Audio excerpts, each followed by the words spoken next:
आपका ब्रेन, आपका मस्तिष्क ही आपका दोस्त भी है, आपका दुश्मन भी है और ये आपका गुलाम भी है। जब स्थितियाँ आपके कंट्रोल में नहीं होती हैं, कोई चीज़ आप बनाना चाहते हैं, तो भी ये 100 रास्ते आपको दिखा देगा कि इस तरीके से आप स्थितियों को कंट्रोल में कर सकते हैं। जब आप क्रोध में होते हैं, निराशा में होते हैं और जब आपको लगता है कि सब कुछ तोड़ फोड़ डालें, तब भी ये आपको 100 रास्ते दिखा देता है कि ऐसे ऐसे करो और टूट जाएगा। तो अपने ब्रेन को हमेशा पॉजिटिव रखें। जब भी कोई समस्या आए, अपने ब्रेन से, अपने दिमाग से उसका समाधान पूछें। ये आपको सबसे अच्छा रास्ता दिखाएगा। नमस्कार दोस्तों, स्वागत है आप सभी का स्टडी विद ज्ञान प्रकाश में। तारीख है आज की 12 मई। तो यूपीटीटी फ़िलहाल स्थगित हो गई है और इसका नोटिफिकेशन अभी नहीं आ रहा है। और इसके बारे में कल के वीडियो में मैंने आपको पूरी सूचना उपलब्ध कराई थी। और यूपीटीटी के स्थगन से संबंधित जो नोटिफिकेशन जारी हुआ है मूल रूप में, उसे मैंने स्टडी विद ज्ञान प्रकाश टेलीग्राम चैनल पर शेयर कर दिया था। तो अगर आप देखना चाहते हैं तो टेलीग्राम चैनल पर जाकर देख सकते हैं। अब इसकी जो नेक्स्ट डेट होगी, कब होगी, इसके बारे में अभी निश्चित तौर से कुछ कहा नहीं जा सकता। लेकिन मेरा जो ये पूर्वानुमान है वो यही है कि ये परीक्षा आगे चलकर नवंबर या दिसंबर में अब हो सकती है। ठीक है, तो नवंबर या दिसंबर तक ये परीक्षा हो सकती है, क्योंकि मुझे लगता है पिछली बार भी ऐसा ही हुआ था। परिस्थितियाँ जो भी होती हैं वो अगस्त सितंबर के बाद ज़्यादा कंट्रोल में आ जाती हैं। पिछली बार ऐसा ही हुआ था। डीएलएड यानी कि पूर्व टीसी के बारे में बात करें तो प्रदेश में कुल लगभग 2,83,000 सीटें हैं, लेकिन इस साल भी प्रवेश की संभावना कमी है। हालांकि अगर देखा जाए तो पिछले साल 2020 में भी डीएलएड प्रशिक्षण में जो पाठ्यक्रम है उसमें प्रवेश नहीं हो सका था, कोरोना की वजह से ही। जो प्राइवेट कॉलेज थे जहाँ पर डीएलएड की सीटें हैं, उन लोगों ने मांग भी रखी थी कि डीएलएड में जो प्रवेश प्रक्रिया है वो पूरी की जाए, लेकिन ऐसा संभव नहीं हो सका था। अभी जैसा कि आप देख रहे हैं कि सचिव परीक्षा नियामक प्राधिकारी की ओर से यूपीटीटी का जो आवेदन की प्रक्रिया थी वो भी शुरू न होने के बाद अब डीएलएड की जो 2,83,000 सीटें हैं, इसमें भी प्रवेश की संभावना कम दिखाई पड़ रही है।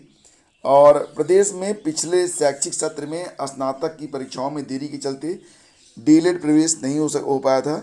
इस बार भी सचिव परीक्षा नियामक प्राधिकारी की ओर से डीएलएड प्रवेश के लिए प्रवेश परीक्षा कराने की तैयारी थी। तो इस बार एंट्रेंस एग्ज़ाम होने वाले थे, लेकिन फ़िलहाल परिस्थितियां बहुत ही प्रतिकूल हैं। तो ऐसी स्थिति में डीएलएड में इस साल भी प्रवेश अभी संभव नहीं दिख रहा है। आगे चलकर अगर स्थितियां कंट्रोल में आती हैं तो वही चीज़ है कि सितंबर, अक्टूबर, नवंबर में हो सकता है कि इस पर विज्ञापन जारी कर दिया जाएगा, क्योंकि लगातार 2 सेशन खाली जाना ये अच्छी बात नहीं होगी।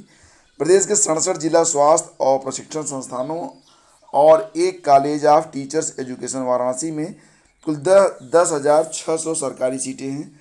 बाकी की जो सीटें हैं वो 3,103 निजी कॉलेजों में हैं, लगभग 2,70,000, तो लगभग 2,83,000 के आसपास सीटें हैं। और इस पर पिछले वर्ष भी एडमिशन नहीं हो सका था। इस साल प्रवेश परीक्षा के माध्यम से एडमिशन की तैयारी करी गई है, लेकिन स्थितियां जो हैं वो सहयोग नहीं कर रही हैं।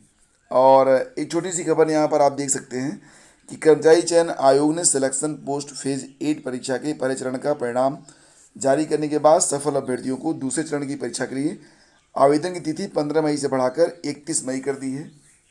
आयोग की ओर से 13 अप्रैल को मैट्रिक, हायर सेकेंडरी और ग्रेजुएशन लेवल परीक्षा पहले चरण का परिणाम घोषित किया गया था।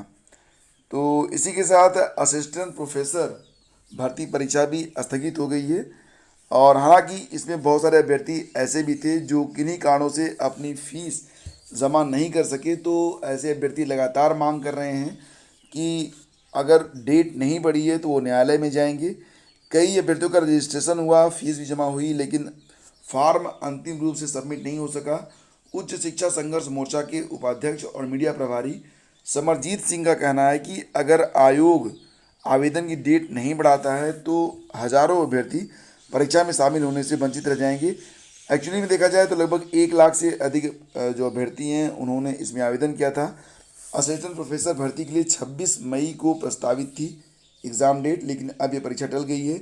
और आप देख रहे हैं कि 25 जुलाई की यूपीटीटी की परीक्षा भी अब नहीं हो पाएगी। सिर्फ एक परीक्षा के टलने का इंतजार अभ्यर्थी कर रहे हैं, वो है यूपी पीएससी। लेकिन फिलहाल आयोग कभी कभी हट भी दिखाता है। ऐसी स्थिति में जब स्थितियां बिल्कुल कंट्रोल में नहीं हैं, परीक्षाएं तेज़ी से स्थगित हो रही हैं, तो इन परीक्षाओं को यानी कि पीसीएस 2021 की जो प्रारंभिक परीक्षा है इसको भी टालना निश्चित रूप से बनता है। लेकिन अभी फ़िलहाल कोई भी सूचना निकल के नहीं आई है, लेकिन मुझे नहीं लगता कि परीक्षा हो पाएगी। प्रदेश के शासकीय महाविद्यालयों में विज्ञापन संख्या 46 के तहत एक विषय भूगर्भ विज्ञान में असिस्टेंट प्रोफेसर के एक पद और विज्ञापन संख्या 50 के तहत 49 विषयों में 2002 पदों पर यानी कि 2003 पदों पर इस साल असिस्टेंट प्रोफेसर की भर्ती होनी है। आवेदन लिए जा चुके हैं। कुछ आवेदन अभ्यर्थियों ने अभी पूरे नहीं किए हैं, जिसके लिए वो वेबसाइट को दोबारा से खोलने की मांग कर रहे हैं। तो अब देखना ये होगा कि किस प्रकार से ये पूरी भर्ती प्रक्रिया आगे बढ़ती है। नेक्स्ट डेट के लिए जो आयोग की सचिव हैं वंदना त्रिपाठी, उन्होंने बताया है कि असिस्टेंट प्रोफेसर की जो परीक्षा होगी ये कब होगी, तो इसकी जानकारी पोर्टल के माध्यम से अभ्यर्थियों को जल्दी दी जाएगी। तो देखते हैं कि कब ये होता है। और फिर धीमी पड़ी भर्ती परीक्षाओं की जांच, तो यूपीपीएससी 3.5 साल के बाद भी किसी नतीजे पर नहीं पहुंच सकी सीबीआई। तो आप देख रहे हैं कि उत्तर प्रदेश लोक सेवा आयोग यूपीपीएससी की भर्ती परीक्षाओं की सीबीआई जांच फिर से धीमी हो गई है। जांच शुरू हुई है 3.5 साल से ज़्यादा का समय हो गया, लेकिन अब तक कोई ठोस कार्रवाई नहीं हो सकी है। अभियोजन स्वीकृति का मामला भी पिछले साल से उत्तर प्रदेश शासन के गृह विभाग और कार्मिक विभाग में लंबित है। 3 साल बाद भी जांच किसी नतीजे पर नहीं पहुंची है और अब प्रतियोगी छात्र भी सरकार और सीबीआई की मंशा पर सवाल उठा रहे हैं। प्रतियोगियों का कहना है कि उन्होंने भर्ती परीक्षाओं की जांच कर रही सीबीआई को भर्तियों में घोटाले से जुड़े तमाम साक्ष्य समय समय पर उपलब्ध कराए और हर समय जांच एजेंसी को सहयोग किया है। धांधली के जिम्मेदार लोगों को चिन्हित भी किया, लेकिन सरकार के वरिष्ठ अधिकारियों की उदासीनता के कारण एक भी दोषी के विरुद्ध कार्रवाई नहीं हो सकी है। अपर निजी सचिव, समीक्षा अधिकारी, सहायक समीक्षा अधिकारी और दर्जनों भर्तियों में बड़े पैमाने पर अनियमितता पकड़ी गई।